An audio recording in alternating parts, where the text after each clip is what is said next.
أعوذ بالله من الشيطان الرجيم.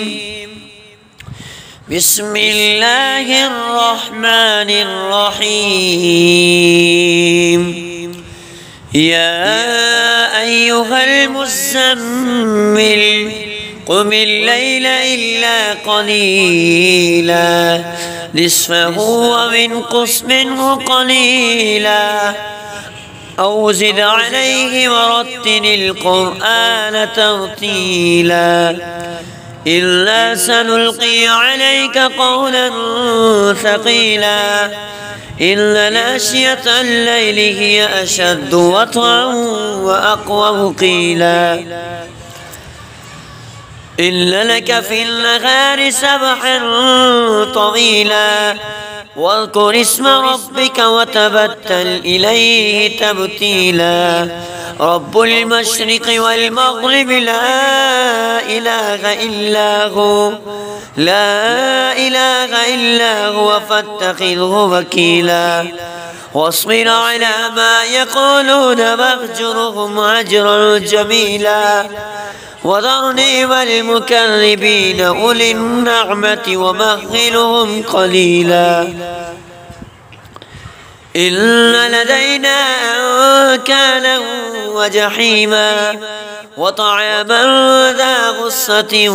وعذابا أليما يوم ترجف الأرض والجبال وكانت الجبال كثيبا مهيلا إنا أرسلنا إليكم رسولا شاهدا عليكم كما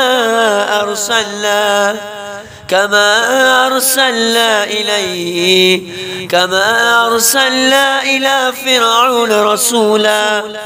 فعصى فرعون الرسول فأخذناه أخذا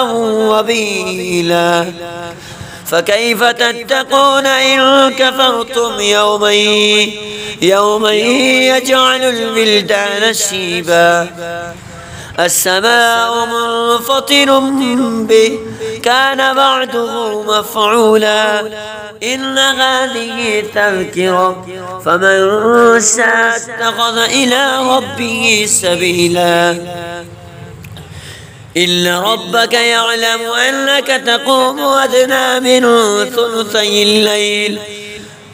ثلثي الليل ونصفه وثلثه وطائفة من الذين معك والله يقدر الليل والنهار علم أن لن تحصوا فتاب عليكم فاقرؤوا ما تيسر من القرآن علم أن سيكون منكم مرضى وآخرون يضربون في الأرض يبتغون من فضل الله وآخرون يقاتلون في سبيل الله فاقرؤوا ما تيسر منه وأقيموا الصلاة